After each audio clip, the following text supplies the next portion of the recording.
Is the earthly plane your true home, or is it just the world you know best? It's the world you wake up in every morning. The world where your body moves through space, where time passes one moment at a time, and where cause and effect feel fixed and unavoidable. This is the realm of gravity, seasons, aging, and death. It's where you learn how to survive, how to connect, how to love, and how to begin again. In this video, we're going to explore the different realms of existence described across ancient spiritual traditions, from the physical world you live in every day to the higher states of divine awareness. This journey breaks down how consciousness moves, learns, and awakens across multiple planes. By the end, you'll have a clear framework for understanding where human experience fits within a much larger spiritual structure, and why life on Earth plays such a central role in the soul's evolution. You form relationships here. You experience pleasure and pain here. You struggle, succeed, fail, and try again here. Everything feels solid. Everything feels urgent. Everything feels real. And in one sense, it is real. But across spiritual traditions, the earthly plane is rarely described as the final destination. It's described as the entry point, a beginning rather than an ending, a place where consciousness slows down enough to learn through experience. In Hindu philosophy, this world is called Maya. Maya doesn't mean that nothing exists. It means that what you see isn't the full story. The world appears solid, separate, and permanent, but beneath that appearance lies something deeper and more unified. In Gnostic teachings, the earthly realm is often described as a kind of spiritual captivity, a place where divine awareness forgets itself by becoming too identified with form. Life feels heavy because the soul has narrowed its focus. In Kabbalistic thought, this plane is called Malkuth, the kingdom. It sits at the base of the tree of life. It's the furthest point from the divine source, but it's also the only place where ascension can begin. Nothing ascends until something awakens here first. On the earthly plane, the soul gets caught in cycles. Desire pulls you forward. Fear pulls you back. Habit keeps you repeating the same patterns. You chase what promises fulfillment. You avoid what threatens your sense of safety. But this isn't a mistake. This is how learning happens. Pain teaches limits. Joy opens the heart. Loss forces reflection. Love challenges us. Through experience, the soul starts to remember that life is more than survival and accumulation. The earthly plane may feel dense, chaotic, and overwhelming, but it's sacred because every higher realization must be rooted here. Awakening doesn't happen somewhere else, it begins in the middle of ordinary life. As awareness expands, consciousness doesn't disappear from the physical world, it learns how to see beyond it. And that's when the next layer begins to reveal itself. The astral plane is the realm of emotion, energy, and imagination. It's lighter than the physical world and far less stable. Where the earthly plane feels fixed, the astral feels fluid. Where matter resists change, the astral responds instantly to thoughts. This is the realm you enter during dreams. It's where vivid images appear without effort and where logic relaxes. It's also the realm accessed during visions, deep meditation, and altered states of consciousness.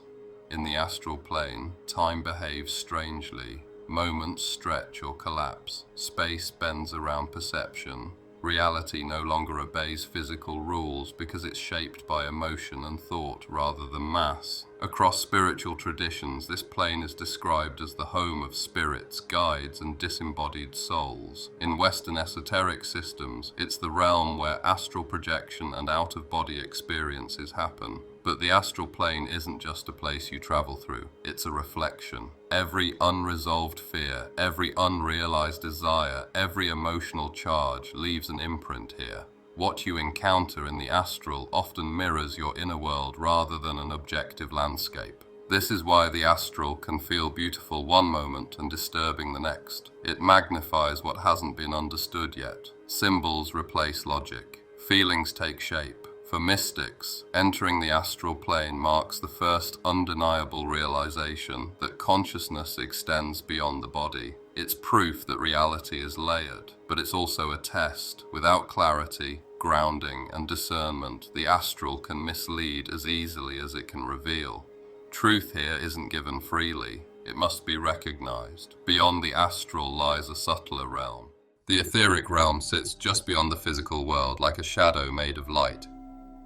It mirrors physical reality, but everything appears more alive, more fluid, and more luminous. Forms look familiar, yet they glow. Boundaries soften. Movement feels smoother. This is the realm of life force. Everything here pulses with energy. Every living being radiates vitality. Thoughts, intentions, and emotions leave visible trails in the surrounding field. In many traditions, the etheric body is described as the energetic framework that sustains the physical body. It channels prana, chi, or vital force through pathways that don't appear in anatomy books. When this energy flows, the body thrives. When it slows or is out of balance, illness appears. Mystics often describe the etheric realm as a glowing replica of the material world, filled with shifting light, geometric patterns, and energetic structures. It isn't fully material, but it isn't fully spiritual either. It exists in between. This is the realm where energy healers work, where auras shimmer, where chakras spin, where the body begins to reveal itself not as solid matter, but as harmonious vibrations. Here, the illusion of separation weakens. Everything appears interconnected through shared fields of energy. As awareness rises further, perception shifts again. The mental plane is the realm where thought becomes substance. Here, ideas exist before emotion and before form. The mental plane doesn't respond to feeling the way the astral does. It responds to intention and understanding. If the etheric plane carries life force, the mental plane shapes it. This is the realm of intellect, imagination, and pure cognition. The soul here isn't bound by physical limits or emotional reactions. It observes, understands, and creates. Many traditions describe this plane as having two layers. The lower mental plane deals with logic, language, memory, and personal thought. It's where analysis, reasoning, and planning occur. The higher mental plane transcends individual thinking. It connects to universal patterns, archetypes, and intuition. Here, knowledge doesn't come from deduction. It arrives as recognition. In esoteric teachings, this plane is associated with the Akashic records, a field of memory that holds the experiences, choices, and lessons of every soul across time. Communication on the mental plane doesn't rely on spoken language. Ideas transfer instantly as symbols, impressions, or complete understandings. There's no argument or confusion. There's either alignment or there isn't.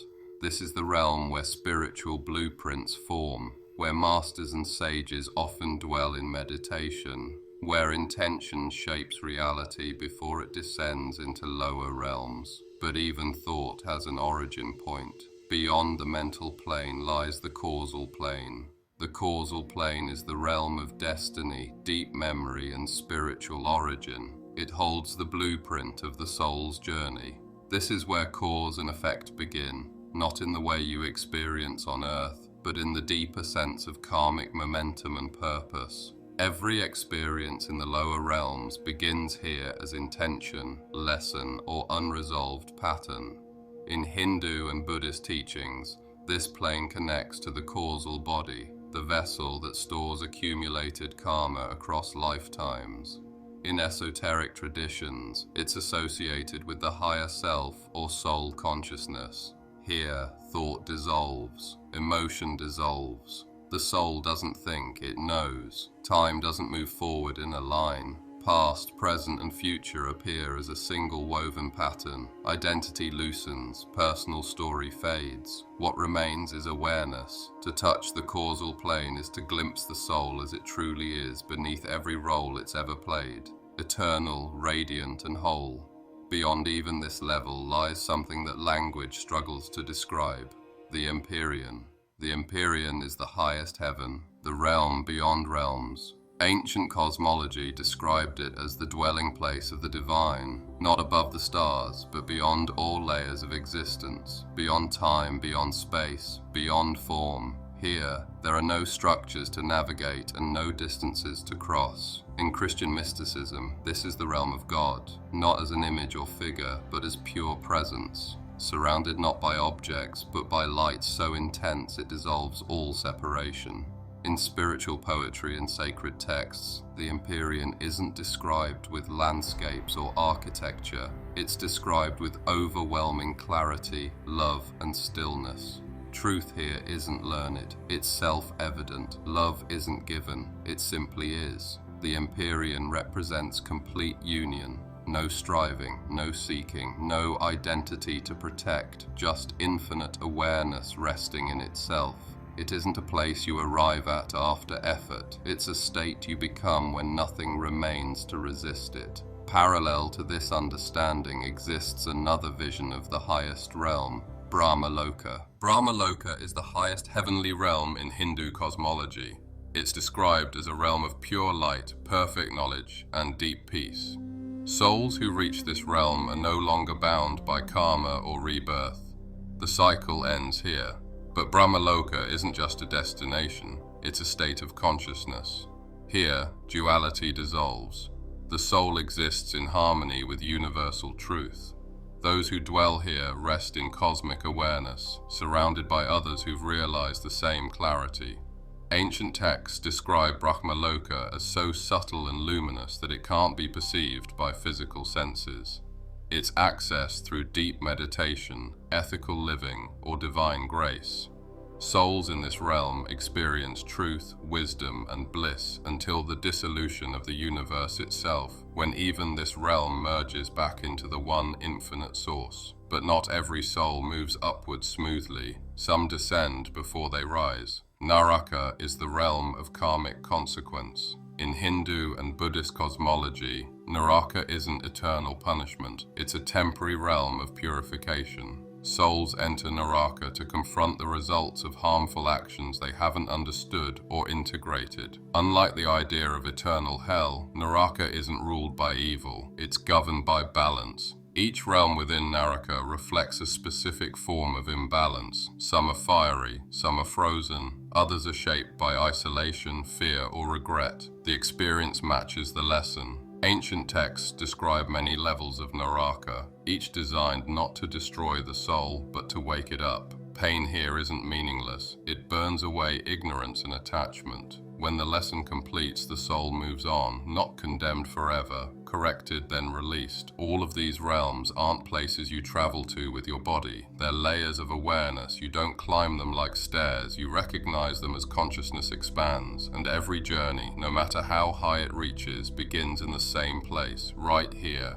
in the ordinary world, in the middle of a human life that's quietly asking to be understood. If this resonated with you, share it with a friend. Please like and subscribe to support the channel. Awaken, ascend, become.